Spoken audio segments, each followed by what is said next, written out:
Assalamualaikum warahmatullahi wabarakatuh. Perkenalkan, nama saya Luki Bekti Handayani dari SMP Negeri 1 Delanggu.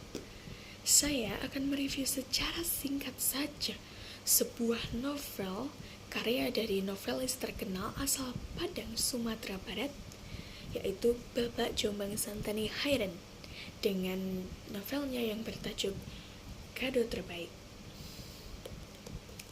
Jadi karya Bapak J.S. Khairan ini menceritakan mengenai perjalanan seorang tokohnya yang bernama Rizky, yang dimulai ketika ia menginjakkan kakinya di sebuah panti asuhan ilegal karena sang ibu meninggalkannya bersama kedua adiknya di depan panti asuhan itu.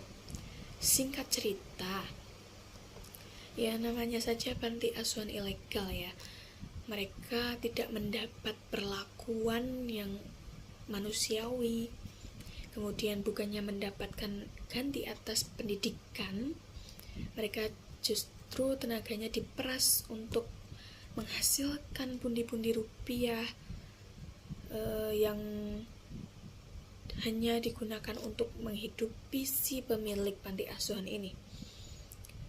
Dan karena ketidakadilan yang terus-menerus mereka rasakan selama bertahun-tahun, nah ketika usia 18 tahun, si Rizky ini berusaha untuk memberontak.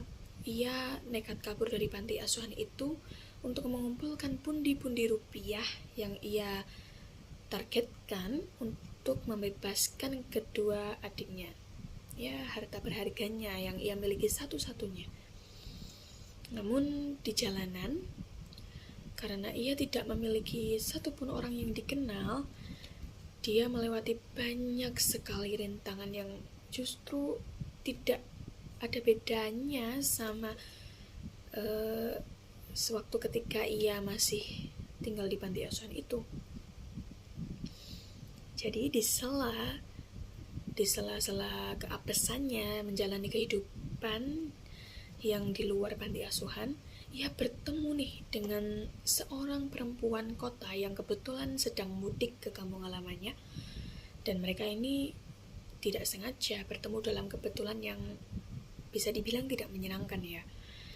Kemudian pada akhirnya si Rizky dan perempuan ini, ya panggil saja nama perempuan ini tuh Rani.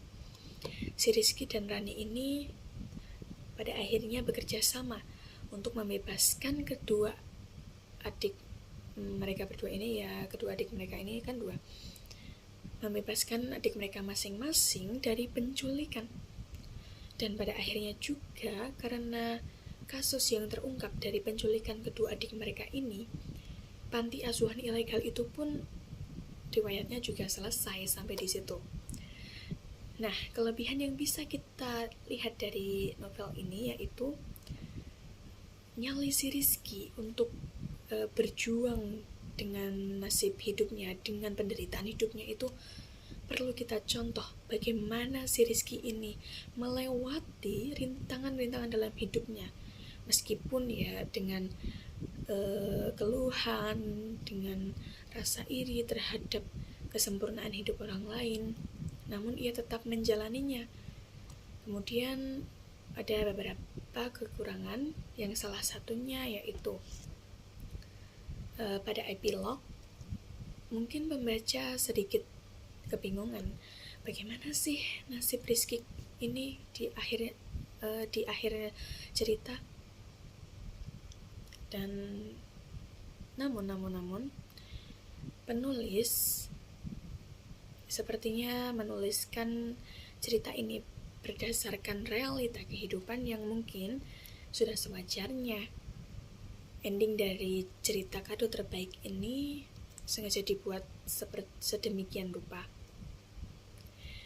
Jadi kesimpulannya, pasti ada kado terbaik dari setiap rintangan yang telah kita lalui, dan tidak ada yang tidak pasti dari kehidupan ini, asalkan kita mau berusaha dan mencoba.